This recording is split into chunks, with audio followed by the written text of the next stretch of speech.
সুপ্রিয় শিক্ষার্থীবৃন্দ, আমি বেবিরিনী গাইন, সহকারী শিক্ষিকা, আইসিটি এইচজিএম মাধ্যমিক বিদ্যালয় থেকে অনলাইন ক্লাসে স্বাগতম।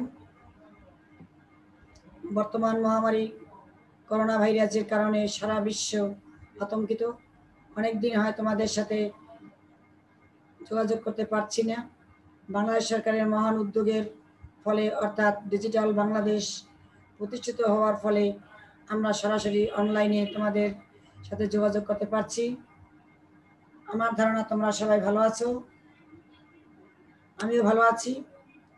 অনলাইন ক্লাসে তোমাদের স্লাইডের মাধ্যমে অষ্টম শ্রেণী বইয়ের প্রথম অধ্যায়ের উপর একটা ক্লাস নিচ্ছি। তোমরা খাতা কলম নিয়ে সকলে বসো, যতটুকু পারো প্রয়োজন মতো লিখে নিবে।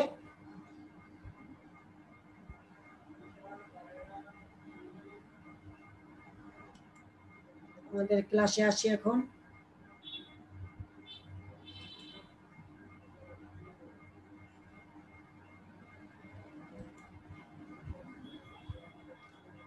আমরা সকলে কি দেখতে পাচ্ছি?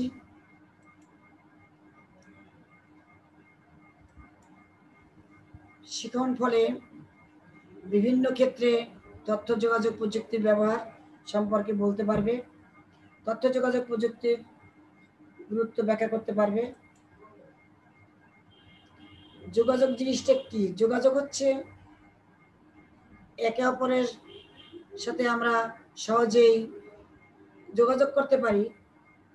তথ্য যোগাযোগ প্রযুক্তির মাধ্যমে সহজভাবেই আমরা এই যোগাযোগ ব্যবস্থাটা করতে পারি। তোমরা ছবিতেও দেখতে পাচ্ছ যে দুইজন মহিলা তারা ল্যাপটপ নিয়ে বসে আছে, একজন পুরুষ সে গরু নিয়ে মাঠে আছে, মোবাইল ফোন নিয়ে কথা বলছে। একে অপরের সাথে যে এই যে যোগাযোগ করতে পারতেছে অতি সহজভাবেই, কিসের মাধ্যমে? তথ্য যোগাযোগ প্রযুক্তির মাধ্যমে। তারপরে আমরা শিক্ষাক্ষেত্রে কি দেখতে পাচ্ছি? শিক্ষার্থীবৃন্দরা তোমরা দেখো, ছাত্রছাত্রীরা ল্যাপটপ নিয়ে বসে আছে, ওরা কাজ করছে। আমি তোমাদের স্কুলে বসে মাল্টিমিডিয়ার মাধ্যমে অনেক ক্লাস নিয়েছি এবং ল্যাবে তোমাদের কাজ করাইছি, হাতে কলমে বিভিন্ন শিক্ষা দিয়েছি। তাই এখানেও দেখতে পাচ্ছ যে মাল্টিমিডিয়ার মাধ্যমে তারা শিক্ষার্থীরা জটিল বিষয়কে সহজ করে বুঝতে পারতেছে, শিক্ষা গ্রহণ করে আনন্দ পাইতেছে। কম্পিউটার ল্যাবে শিক্ষার্থীরা হাতে কলমে তথ্য যোগাযোগ প্রযুক্তি ব্যবহার করে আনন্দ পাচ্ছে। শিক্ষাক্ষেত্রে আমরা আরো উপভোগ করতে পারতেছি অতি সহজভাবে। এই যে আমাদের পরীক্ষার যে একটা ফলাফল আছে, সেই ফলাফলটা অতি সহজভাবে আমরা মোবাইলের মাধ্যমে, নেটের মাধ্যমে দ্রুত গতিতে বের করতে পারি। এটা এক সহজ প্রসেস, সহজ নিয়মে আমরা পেয়ে থাকি। তোমরা সেটাও দেখতে পাচ্ছ, অনেক ছাত্রছাত্রী আনন্দ উপভোগ করতে পারতেছে এসেছি রেজাল্ট নিয়ে। শিক্ষার্থী বন্ধুরা তোমরা দেখতে পাচ্ছ মোবাইল কয়েকটা মোবাইল আছে, মোবাইলের মাধ্যমে আমরা এগুলি জানতে পারছি অতি সহজভাবে। এরপরে শিক্ষাক্ষেত্রে আরো কিছু তোমরা দেখতে পাচ্ছ, বিভিন্ন যন্ত্রপাতি এবং নেটের মাধ্যমে আমরা বই পড়তে পারি, টেলিভিশন দূরপাঠের মাধ্যমে শিক্ষা গ্রহণ করতে পারি, বিভিন্ন কিছুই আমরা উপভোগ করতে পারি তথ্য যোগাযোগ প্রযুক্তির মাধ্যমে, নেটের মাধ্যমে। এরপরে আমাদের যে কৃষিকাজগুলি আমরা কিন্তু আগে আমাদের ট্রাক্টর ছিল না চাষ করার জন্য, লাঙ্গল দিয়ে চাষ করা হতো, সেই ব্যবস্থা এখন আমাদের নেই। এখন নতুন প্রযুক্তিতে নতুনভাবে আধুনিক যন্ত্রপাতির মাধ্যমে অতি সহজভাবে চাষিরা জমি চাষ করতে পারে। তাও তোমরা দেখতে পাচ্ছ চাষিরা জমিতে কাজ করতেছে, অতি সহজভাবেই আমরা এই উপায়টা বের করে নিতে পারছি। এবং চাষিরা আরো করতে পারতেছে চাষিরা জমিতে বসে ল্যাপটপ, ট্রাক্টর, মোবাইল এগুলি নিয়ে তারা যাচ্ছে মাঠে কাজ করার জন্য। অতি সহজভাবেই কাজগুলি একে অপরের সাথে যোগাযোগ করে সুন্দরভাবে সমস্যার সমাধানগুলি করতে পারে। এভাবে তারা কাজ করে যাচ্ছে। আমাদের আরো একটা উপায় আছে, এই তথ্য যোগাযোগ প্রযুক্তির মাধ্যমে চিকিৎসা ক্ষেত্রটাও অনেক সহজ নিয়ম বের করতে পারতেছি আমরা। যে দূর দূরান্ত থেকে যে বড় ট্রিটমেন্টগুলি, ভালো ভালো যন্ত্রপাতি এনে বিদেশ থেকে আমরা বিশ্বের যে কোনো জায়গায় বসে নিখুঁতভাবে রোগ নির্ণয় করতে পারি সেই যন্ত্রের মাধ্যমে, এবং বিভিন্ন রোগের তথ্য সংরক্ষণ করে রাখতে পারি। চিকিৎসা ক্ষেত্রের এই বিশেষ ব্যবস্থাটা তথ্য যোগাযোগ প্রযুক্তির মাধ্যমে আমাদের নির্ণয় হয়েছে এবং আমরাও উপকৃত হয়েছি। ব্যাংকিং ব্যবস্থাটা তো আমাদের অনেক, দেখো তোমরা ব্যাংকে এখন আগের মতো লাইন দেওয়া লাগতেছে না। ব্যাংকে লাইন দিয়ে আমাদের টাকা তুলতে হতো, অনেক সময় লাগতো, এখন আমাদের সেটা লাগছে না।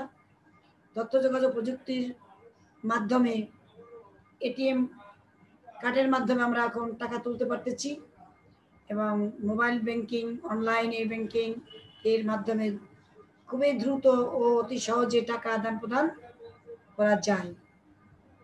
এই সুযোগ সুবিধাগুলি আমাদের করে দিচ্ছে তথ্য যোগাযোগ প্রযুক্তি। তোমরা মেশিনগুলো দেখতে পাচ্ছ, এটিএম কার্ড ঢুকিয়ে কিভাবে অতি সহজে তাড়াতাড়ি টাকা তুলতে পারা যায়। শিক্ষার্থীবৃন্দ,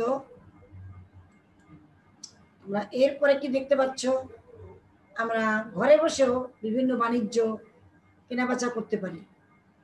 হ্যাঁ, এটা ইমেল, ফ্যাক্স ইত্যাদির মাধ্যমে ব্যবসা বাণিজ্য চুক্তি সম্পাদন করা যায়। তথ্য যোগাযোগ প্রযুক্তির মাধ্যমে ঘরে বসে আয়ের পথ বেছে নিতে পারি, সে ব্যবস্থাটাও আছে। এবং আরো আমরা করতে পারি এটা বিল পরিশোধ। কেনাবেচা আমরা ঘরে বসে করব, কিন্তু তার বিল পরিশোধটাও আমরা ঘরে বসে করতে পারি। অতি সহজভাবেই বিভিন্ন ধরনের বিল পরিশোধের কাজ করা যায়। দেখতে পাচ্ছ তোমরা,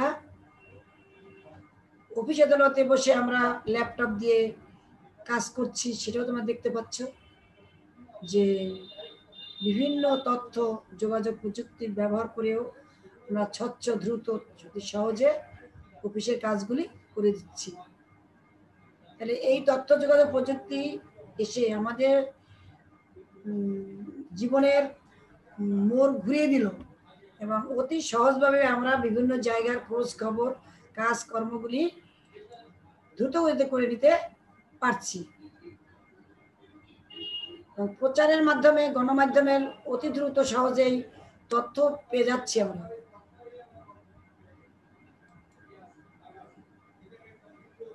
তথ্য যোগাযোগ প্রযুক্তি সামাজিক যোগাযোগ ও বিভিন্ন ধরনের নেটওয়ার্ক তৈরি সহজ করে দিয়েছে। হ্যাঁ, এটাও তোমরা জানো, দেখতে পাচ্ছ যে সামাজিক যোগাযোগটাও কিন্তু আমাদের বিভিন্ন ধরনের নেটওয়ার্কের মাধ্যমেই অতি সহজভাবে আমরা করতে পারি। অতি সহজভাবেই মোবাইলের মাধ্যমে যোগাযোগ ব্যবস্থাটা করতে পারি। আগে আমাদের চিঠি লেখা লাগতো, অনেক দূরে যোগাযোগ করতে 1 মাস 2 মাস সময় নিত চিঠি লিখে। এখন আমাদের সেই ব্যবস্থাগুলি নেই, আমরা এখন মোবাইলের মাধ্যমেই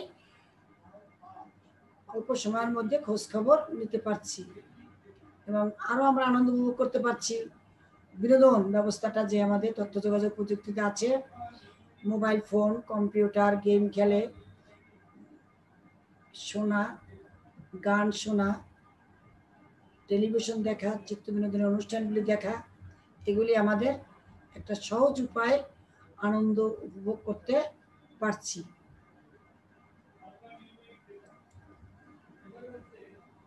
এরপরে মূল্যায়ন, যোগাযোগ ও শিক্ষাক্ষেত্রে তথ্য ও যোগাযোগ প্রযুক্তি কিভাবে ব্যবহার করা যায়।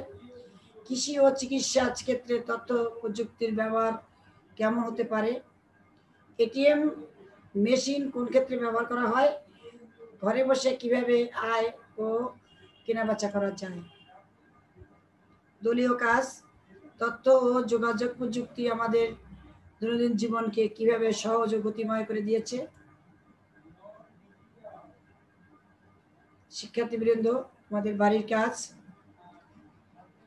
তথ্য যোগাযোগ প্রযুক্তি বিশ্বে সকল মানুষের জন্য একটি আশীর্বাদ, সপক্ষে যুক্তি লিখে আনবে। এবারে তোমাদের ধন্যবাদ দিয়ে আমি আমার ক্লাস শেষ করলাম। সবাই তোমরা ভালো থাকো, সুস্থ থাকো। আগামী দিন আবার দেখা হবে।